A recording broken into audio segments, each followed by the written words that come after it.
Hey, Skift listeners, hear about the latest trends in the travel industry with the Brand USA Talks Travel podcast. Right now, listen to special live from IPW interviews featuring U.S. Travel's Jeff Freeman. DMOs are at the heartbeat of U.S. travel. Liz Bittner from Travel South. A lot of key gateway markets are back. LA Tourism's Adam Burke. We all win when we all partner together. Plus, Brand USA's Stacey Melman and Jackie Ennis with international travel trends and Chris Thompson's farewell finale. I'm Mark Lapidus. Join us for Brand USA Talks Travel on your favorite podcast platform.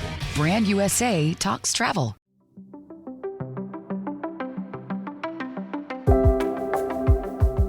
You're listening to the Skift podcast. Today, we're featuring a conversation between Hany Abdelkawi, head of travel sales for Google, and Skift CEO and founder Rafat Ali, on stage at Skift Global Forum East in Dubai this December. They spoke on the topic of connection in the age of AI. If you enjoyed this conversation, visit live.skift.com to learn more about how you can attend or view our next industry-defining event. Enjoy the conversation.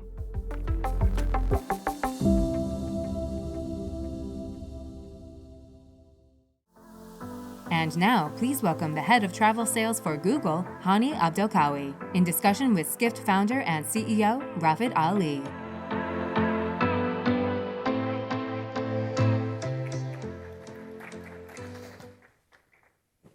So here's the good news. Since there aren't as many people in this room, we can talk about whatever we want to talk about with the most important company in all of business. And you can say whatever you want and nobody's going to hear it. So that's the good part. Oh. We're going to totally freeform. No, there is a live stream later on, right? Is there a live stream? There's a live stream. And it's going to be reported on Skift as well. So you'll see that. Well, thank you, Hany. Thank you for doing this. Thanks so much, Rafat. I would love to welcome you again to Dubai. And thank you so much for coming for this city. It's a place I've been living here for almost more than 10 years now. And I got to see and witness how it's evolving. By the way, Dubai, for those of you who don't know, it's the most searched destination globally. And that's usually among the top 10 as we see it even during the hot weather. Wow. Yeah. People are searching for Dubai in hot weather? Yes. I guess the indoor part is what probably. So your background, so you are a software engineer? That's correct. I'm originally a software engineer before I probably switched it to the business. And I used to develop some search engine, even technology before joining Google. And I worked with natural language processing back in the days. I wouldn't really reveal how many years ago, but back in the university, we were speaking about the neural network, the machine learning, and so on. Yeah, this is the precursor to what we're talking about now. Exactly. It's now we call it probably AI, but it's definitely a technology and that has been evolving for long. And we are really seeing now a particular point of time where we are reaping the benefits of how technology are helping humanity. And how long have you been with Google now? In January, I'll probably start my 14th year at Google. So quite a journey. Quite a journey. So in these 14 years, and even before that, everybody in the room who works with Google, and that's pretty much everybody at this point in the travel. Anyone who doesn't? Oh, okay. We do as well. We've figured out how to do SEO, SEM, changes you make in the algorithm. We sort of optimize, we move with it. You announce those changes, we react. We spend money with Google. Travel industry is probably one of the largest spenders of money with Google. And then there's a possibility that the whole interface changes with AI. From a search engine, you become an answer engine. You're already doing that in travel and all different sectors as well. So if the travel industry, which has optimized itself to the 10 blue links paradigm, how should they think about the next paradigm that we're in with this AI-centric world? Very good question. I'll probably start with our mission in general, where we want to organize the world information, make it universally accessible. We also wanted to evolve with the traveler expectation and the user expectation. All of us here are travelers, are seeking information. So we wanted to make sure we provide the right answer And this was probably a morphing phase and the continuous journey. In fact, our mission is timeless. And I think we are not done yet. So in terms of like how we are using the AI, for example, in offering like better experiences and so on, just remember when you plan your journey, like people would have like so many tabs open. In fact, when we look at like statistics, we found that people like almost spend 77% of their time before the trip than versus like the 23% of the time where they spent within the trip or even post-trip sharing their memories. And travel is one of the biggest reasons for travel, like by Material Plus, like 69% of the people would say is like, I want to go to like reduce my stress. So we wanted to help in reducing the stress and finding like the right answers and so on. So to your question about like the optimization for content, it is still like the content is king. You need to prepare your content in a way that would keep on evolving the technology. And maybe sometimes people would fear AI in a way or another, but reality is, as marketers, and you have like this particular challenge of like how can you like deploy what the user is expecting from you in terms of like personalization, for example. It's like the one site or one kind of message fits all doesn't work anymore. It has to be like personalized ad at a very large scale. That's why like the AI is coming to help, and you need to feed the AI with the right inputs so that it can give you the right outputs, and this will be included in encoding. The one thing I also want to say about like the generative AI and all like the kind of the answers they are getting, AI is much bigger than a chatbot. You are probably aware is like probably chatbot is one of the applications with the ChatGPT and so on. But like when it comes to the real AI in the background, is like how can we get machines to address all of these billion questions in no time, and you are part of the answer. So our mission would continue. Our credibility and authenticity and kind of like the accuracy of what we provide as a result for the user must remain relevant and meaningful for the user. So please don't fear AI.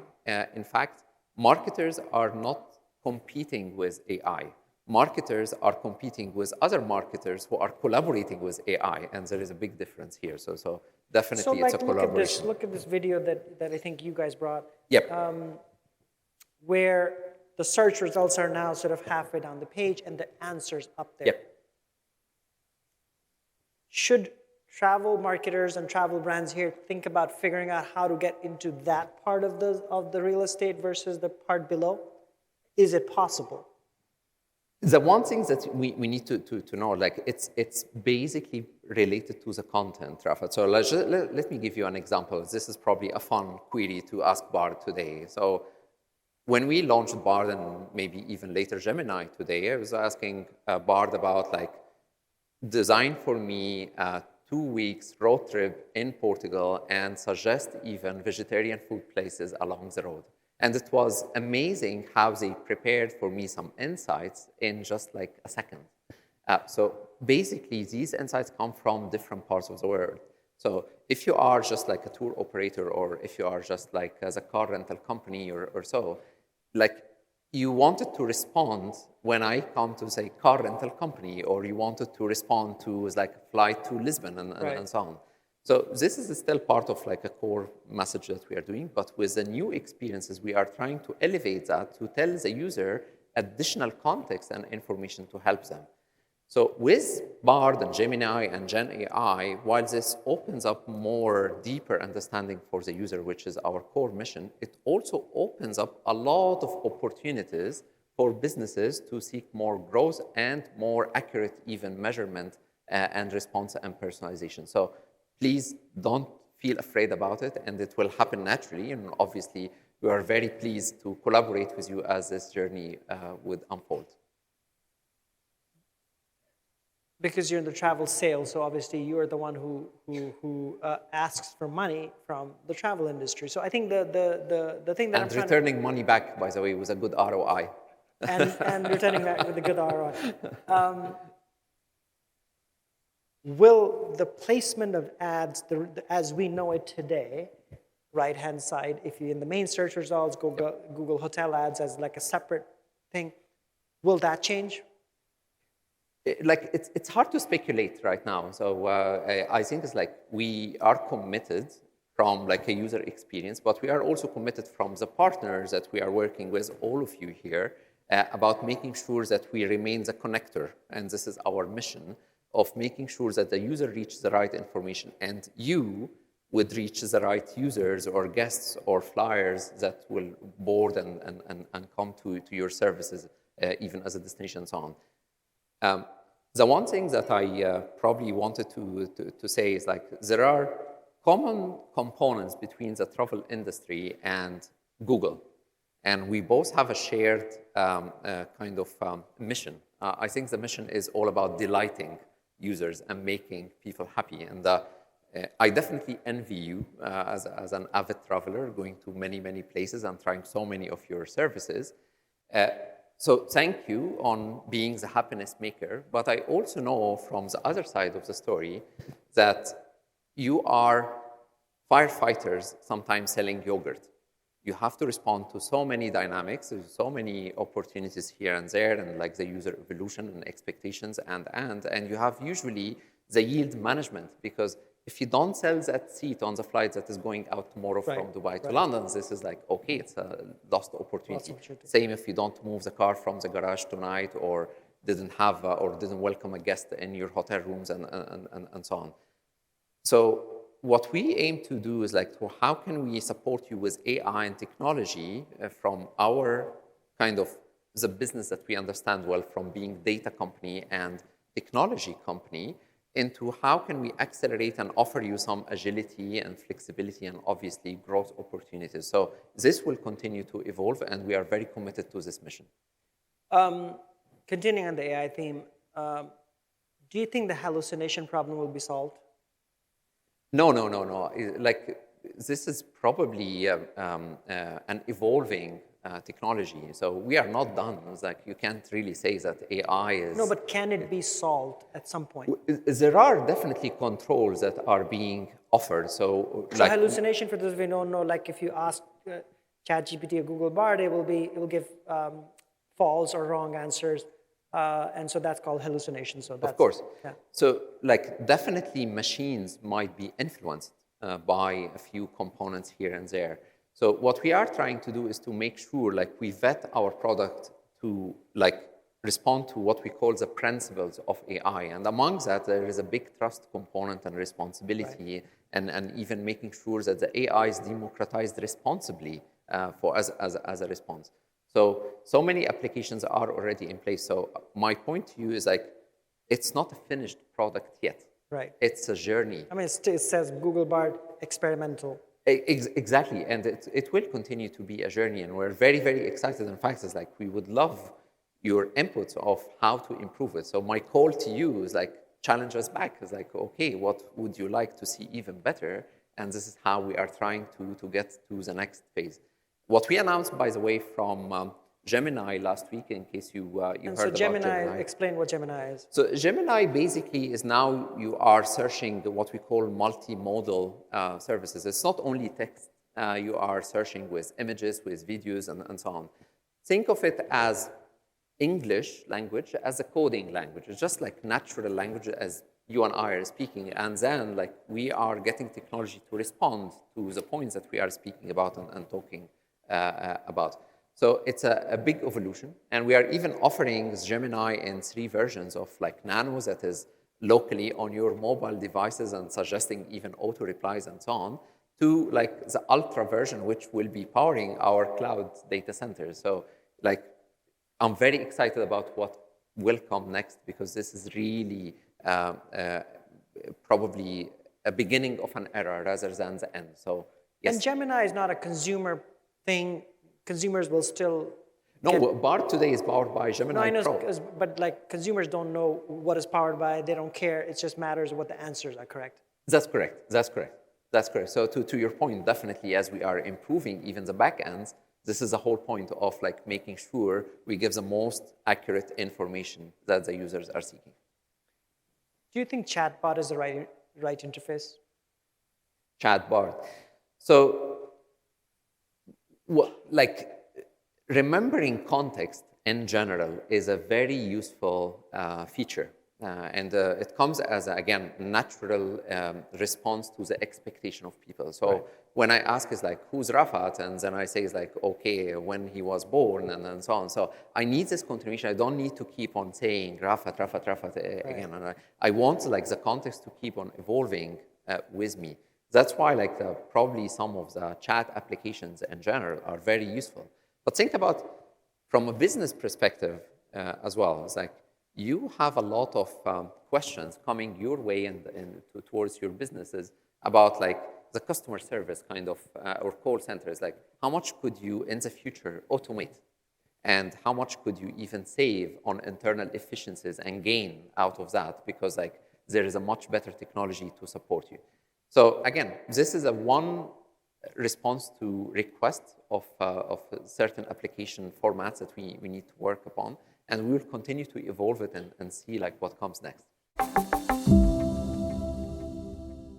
Hey, Skift listeners, hear about the latest trends in the travel industry with the Brand USA Talks Travel podcast. Right now, listen to special live from IPW interviews featuring U.S. Travel's Jeff Freeman. DMOs are at the heartbeat of U.S. travel. Liz Bittner from Travel South. A lot of key gateway markets are back. LA Tourism's Adam Burke. We all win when we all partner together. Plus, Brand USA's Stacey Melman and Jackie Ennis with international travel trends and Chris Thompson's farewell finale. I'm Mark Lapidus. Join us for Brand USA Talks Travel on your favorite podcast platform.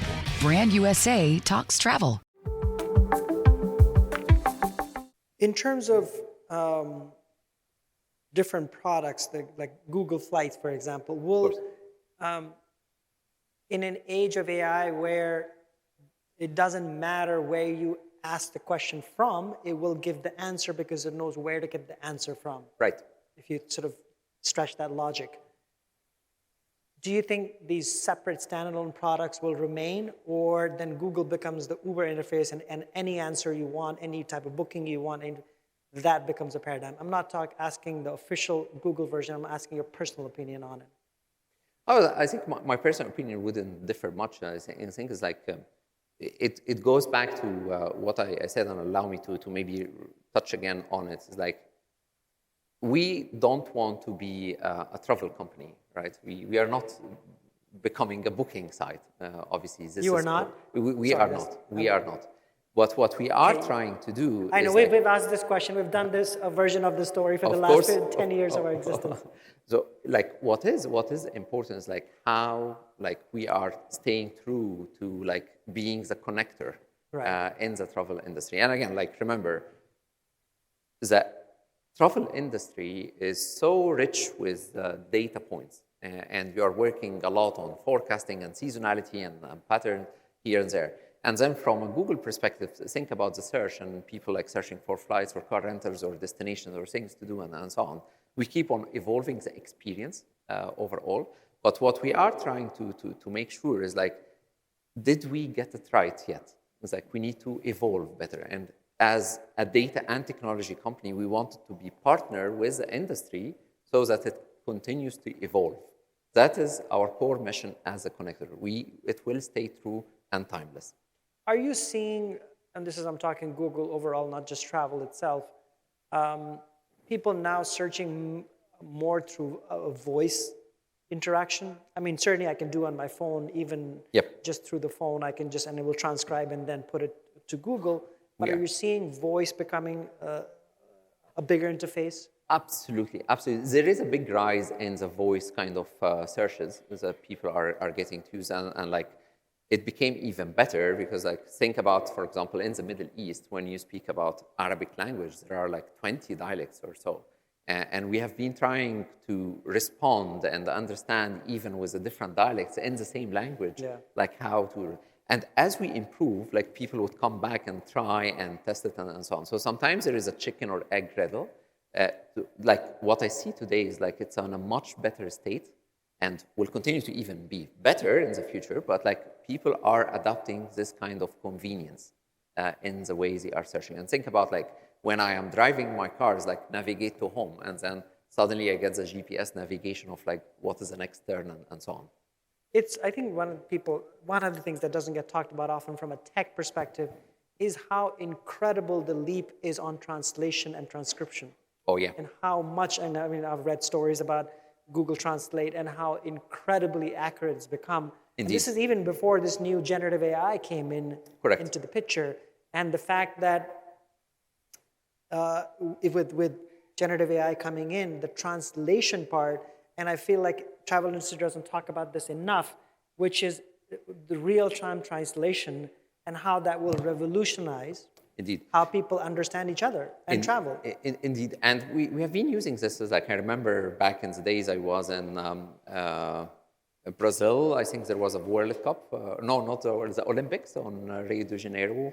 Yeah. I don't remember World which Cup, year it was. No, it was like the Rio, the Olympics.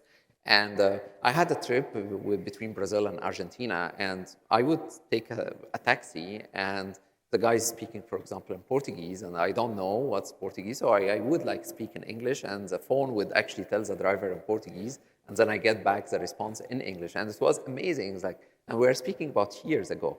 Like, by the way, today, when we speak about Google Translate, we translate 100 billion words every day.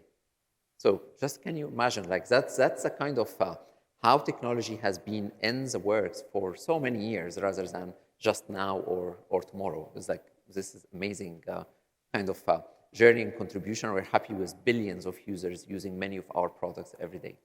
Yeah, I have this sort of vision. I think it will happen, and I think phone will be the interface for it, which is, and any of you seen AI Pin? There's this new company that's launched something called the AI Pin as an AI Pin, where it's a device that sort of connects to your, you can put it here as a pin, and it creates this audio bubble that only you can hear.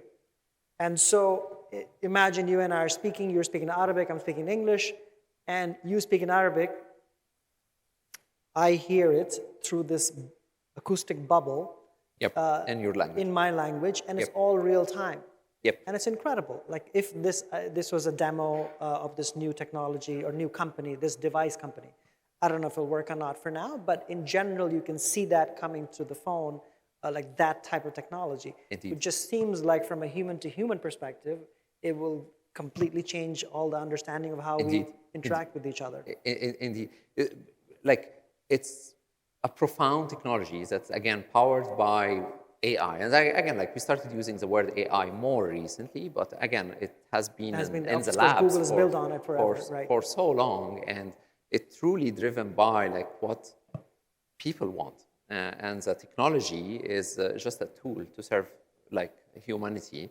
And what probably gets better when we speak about technology and advancement is we need to excel ourselves all the time in order to become even more relevant and more current to what the expectations of people are. Brian, are we taking questions? We're not taking questions? We are?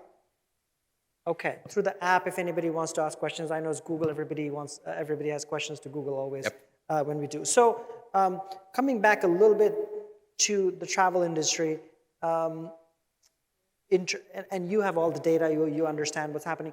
What's the state of travel demand 24 as you're looking into 24? Can you give us a sense?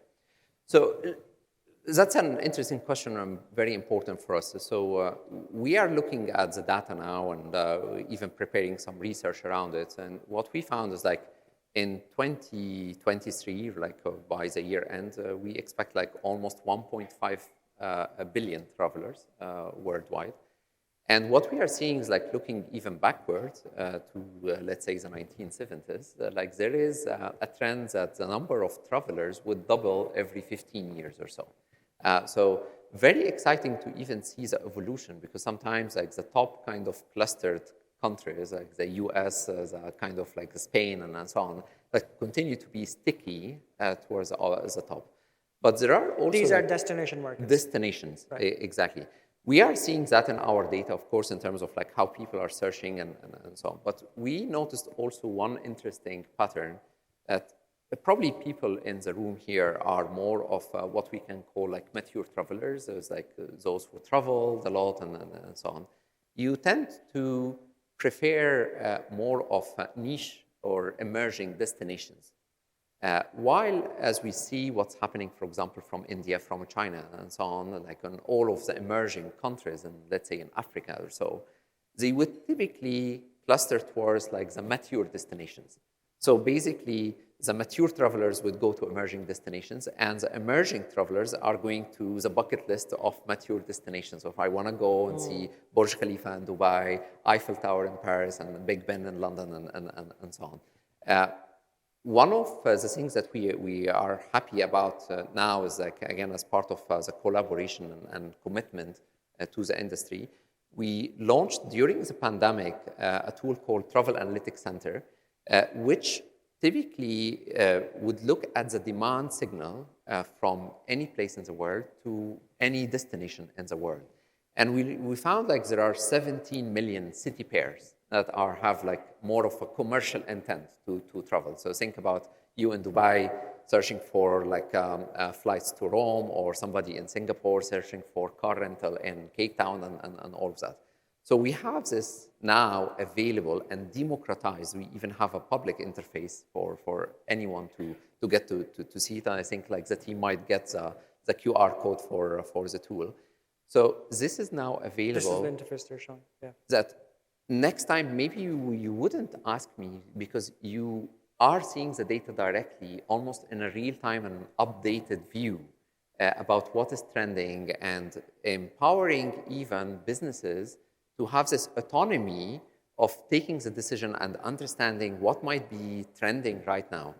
We even have like different cuts of the data, such as like, for example, the look-ahead window and how is this evolving, and that's like becoming even longer than like the years of COVID.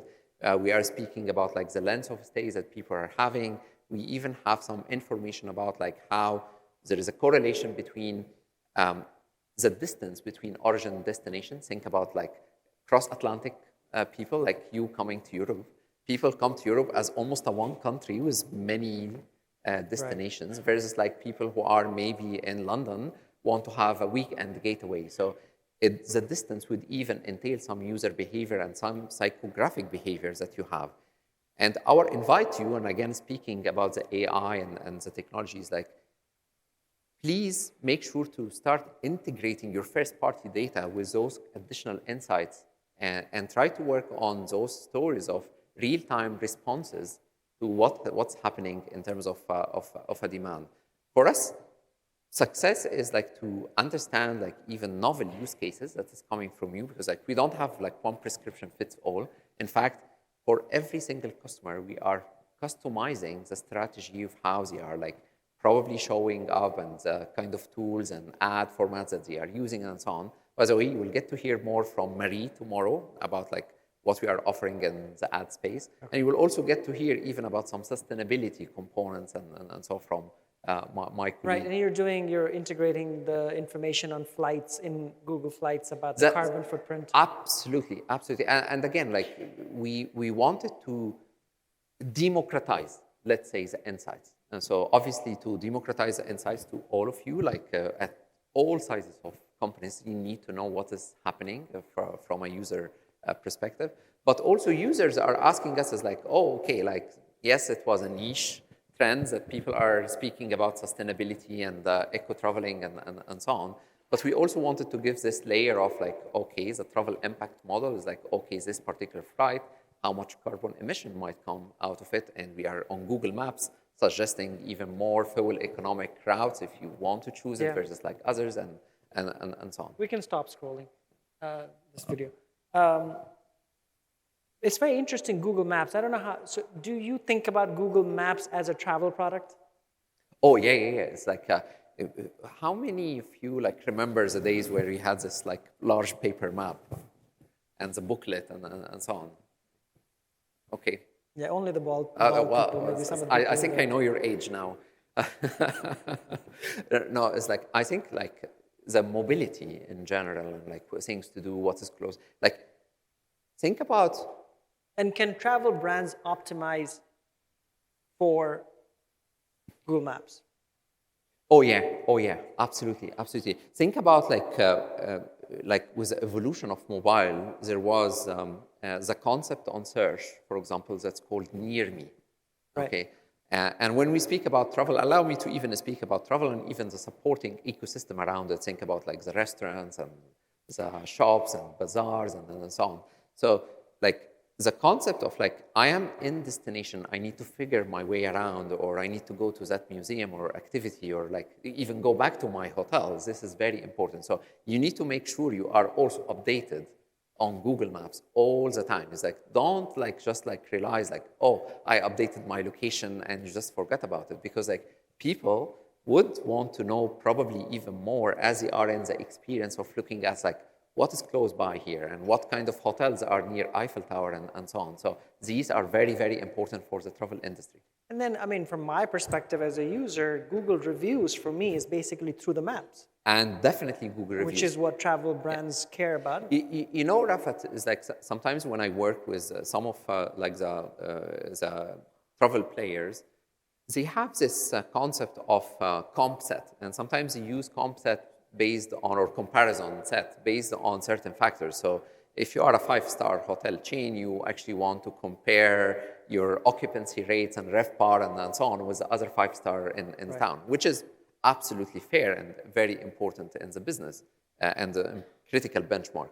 But at the same time, it's like, think about like this Atlanta. So it's like, there is another maybe hotel that might be 4-star hotel, which is close by or maybe across the street, definitely not in the water. But I mean, think about like going to large cities and places. So you don't want to compare a 5-star property in the city center with a 5-star property near the airport, for example. You probably want to compare what the user is indexing for. And this is the location, proximity, amenities. So all of that are information that should be enriched on Google Maps. And like, it's free.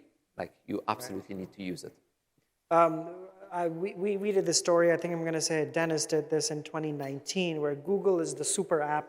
Because, you know, in the Western world, we all talk about what's the super app of the world, like WeChat is in China or WhatsApp is in many parts of the world. And we did this long story on why Google Maps is the super app that we've all been looking for, because it's not, you know, it's the most used app as soon as you step outside the house, not just in travel.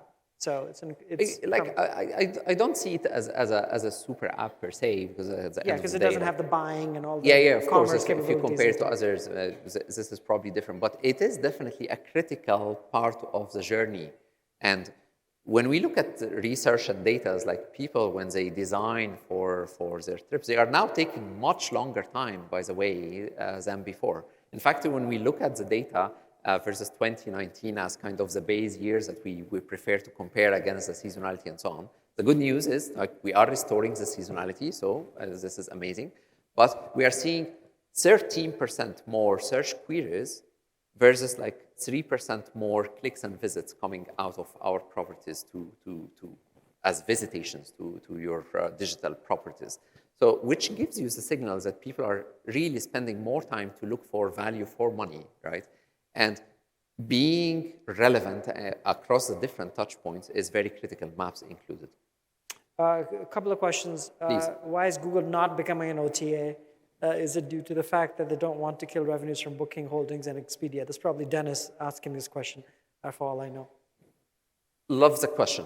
So we don't want to be in that space, because like we are true to our mission and core operation. Which is very, very critical. We really want to do data and technology very well. We have like the Google Cloud, the Google Search, and all of suite of products.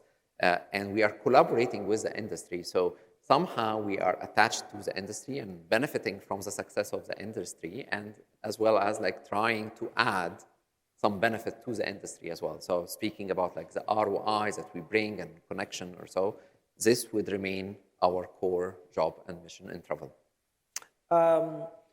In terms of the fake, what's Google doing on the fake hotel reviews? And this is, I guess, across all types of fake reviews. How are you thinking about that? Because one of the things that, this is my personal opinion, take it for what it is. If I go by Google reviews, every Indian restaurant in New York City, in the neighborhood that I live, is probably the best restaurant ever, because there's so many reviews. Right. So how do you sort of think about making reviews better? And how are you clamping on fake reviews? Let me probably tell you, it's not easy, by the way. It's lots of signals, and maybe I'll give you one example. I don't recall specific numbers on the reviews now, but every single minute that we are speaking now, every single minute there are 500 YouTube videos of video content being uploaded. And we need to respond and analyze a video, and even we need to recommend what the user should watch next, and so on. So definitely it's not an easy one, but we are trying to get better every day.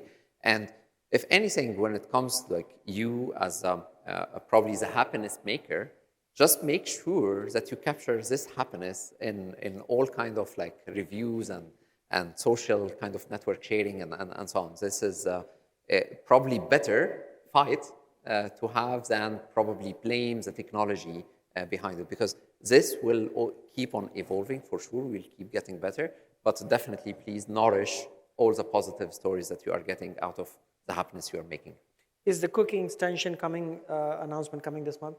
The cookie? Do you expect the use of cookies? I don't know what that question. You know, the cookies, I think Google has extended the deadline. I forget the exact technical issues that are there. Probably the era we are living, and people are conscious about obviously privacy, think about GDPR, the cookieless world that we are getting into it. So we have been ready, and we have been encouraging our partners to become ready. So it's if you are still using cookies, I'm not sure how many in the room might be attached to this concept of cookie. I think it's something from the past already now, and we needed to respond, and we are happy to obviously via the various resources, by the way, from Google and all others, to help you prepare for the current stage. It's not even the next stage anymore, because I think it already started. Well, with that, we're out of time. Thank you, Hany. Thank you so much, Rafat. A pleasure having you here. Thank you so much.